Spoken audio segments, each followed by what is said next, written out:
Alright. Showed you all the pictures of it. My new little fiddle that I got. Got a super sweet deal on it. And I'm just... This thing's amazing.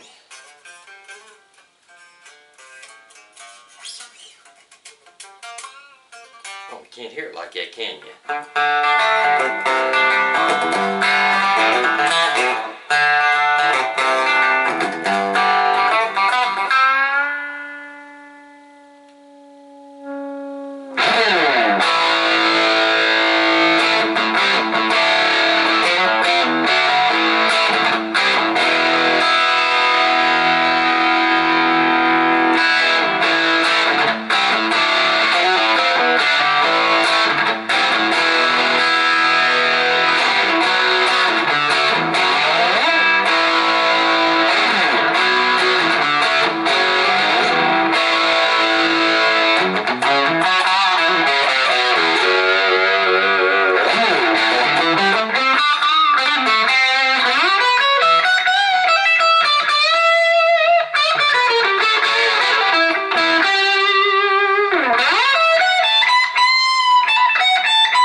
I love this.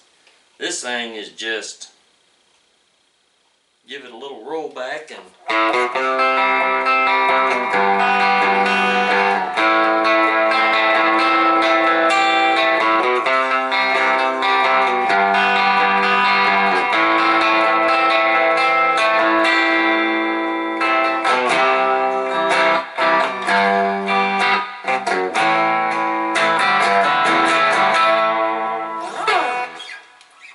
it just...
It's still got that honk.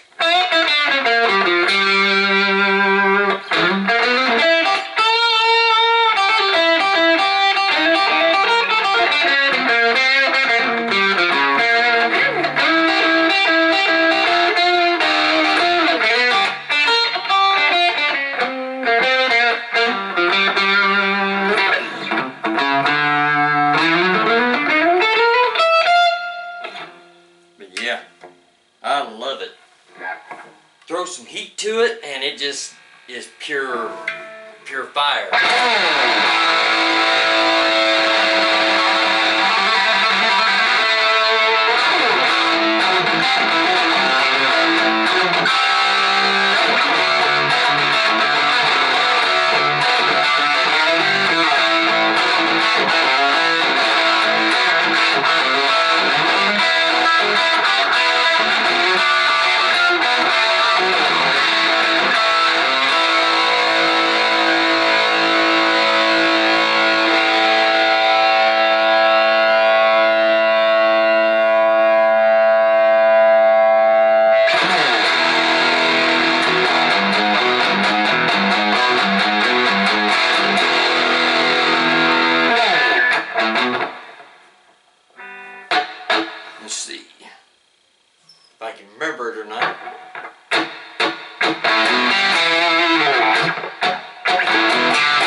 played that song.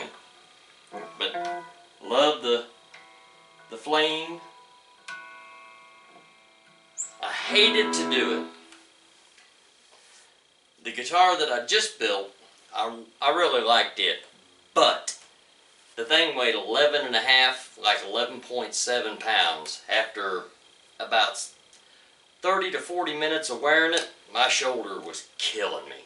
And I've got a good wide, heavy duty strap, and the more I got thinking about it, with all the problems that I had with it throughout the building process, then when I got the fretboard for it, it was actually 3/16 of an inch wider than what a regular Les Paul fretboard is. So after I got it lined up, it was hanging over this edge right here about 3/16 of an inch. And it was just wider, and I was like, man.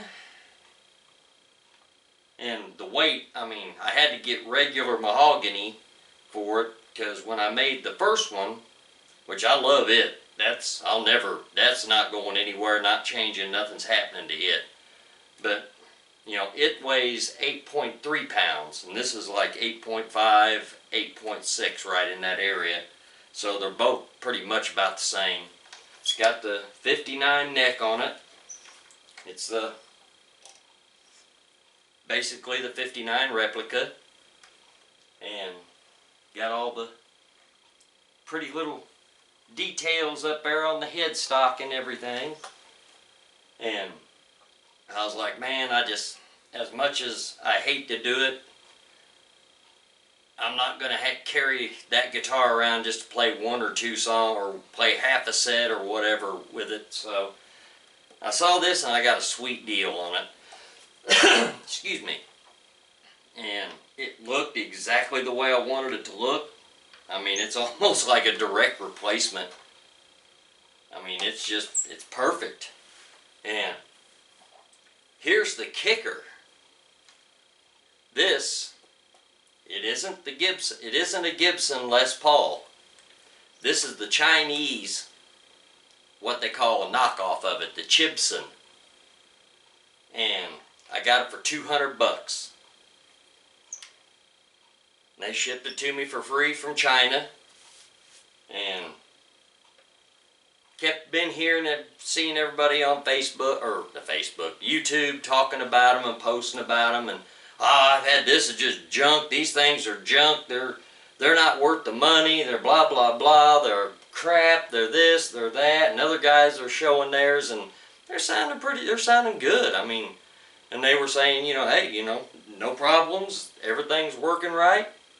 It's a nice guitar, so I thought, I'm going to look in. So I found out where they were ordering them from, and I got sifting through everything, and I started noticing a lot of the sellers, all the sellers, they have a seller review rating on them. And there's a bunch of them that would only have like 60 or 70% positive ratings.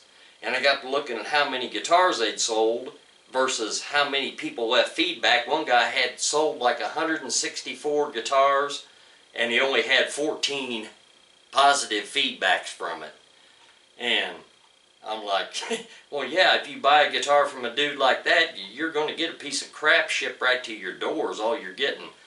I got lucky. This guy, he had 100%. He had, I can't remember how many guitars he'd sold, but there was only like maybe 15 or 20 difference in how many he'd sold and how many had, you know, left positive feedback for him and everything. And I was like, if I'm going to spend money on something like that, yeah, I'd feel better doing it going through him. And so I sent him a thing and said, hey, you know, what kind of a price you shoot me for no electronics, because all that stuff. And what's funny about it, everybody's talking about how Gibson's so hot on the warpath over, you know, these Chinese replicas, and that, oh, these things are killing Gibson sales. No, they're not killing Gibson sales. People that's got the money to pay Gibson's price, they're going to buy a Gibson. They're not going to sit there, if they've got $6 grand to spend on a Gibson 59 reissue, replica, whatever you want to call it, they're not going to say, well, I'll just go ahead and buy one of these $200 or $300 guitars. You know, people that's got the money, they're going to buy the Gibsons. People that's been diehard Gibsons all these years, or all their life, they're going to stay with Gibson. I've owned Gibsons in the past. I've had one Gibson, the Paul. I've had a Chibson Les Paul studio model. It was one of the first ones that they came out with, and it was just identical to what a Les Paul standard was, but instead of having these big triangle-shaped mother-of-pearl blocks, they just had dots, little round circles in the neck. Otherwise, everything else was exactly the same as what was on their Les Paul standards. It's like a $900 guitar back in 1985 or 86, and I loved it. It was a good guitar. I had a '74 Gibson RD Artist. I wish to God I still had that, because it's worth about, I think, $15,000 or $18,000 right now, and I mean, it was pristine. That was one guitar I didn't beat the crap out of, because I knew it was vintage when I bought it. But, you know, I've owned Gibsons in the past. I've got nothing against them. You know, just, I'm not going to pay their price for a guitar. I mean, I built my own from scratch, exactly the same way the dudes built them back in 1959 up in Kalamazoo, Michigan. You know, $500 start to finish in that guitar. I'm not going to pay someone $6,000 for a replica of a 59. I mean, I know they use that fancy term, reissue. They didn't issue the 59s to begin with. This is the third entity of Gibson. It's not even the same Gibson from back when the 59s came out. So they had to call up people with 59s, have them bring them in so they could take the specs off of them and, you know, make them as close to right. And I'll give them credit. They're still trying to perfect their R9s, R8s, R7s, all their reissues. They're still working on trying to get the pickups exactly like they were back then. And that's cool, you know. People are paying a big amount of money for those guitars. They deserve to have everything as close to what it was original as they possibly can for that amount of cash. I don't have that kind of money, so I can't afford that. But I saw this and I thought, I'm going to take a chance. And I'm glad I did. All the stuff that's in it is everything that was in the other one. And I can't believe how much better it sounds in this than what it did in the other one. The other guitar, it was just real bright, and I had to do a lot of funky adjustments with the amp trying to tame it down, but it was still kind of ice picky here and there. And with this one, it just came alive. Everything just opened up, and it's just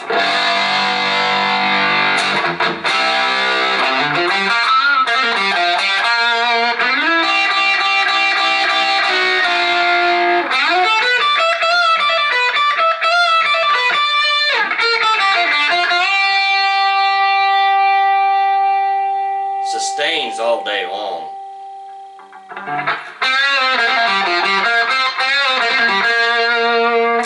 neck.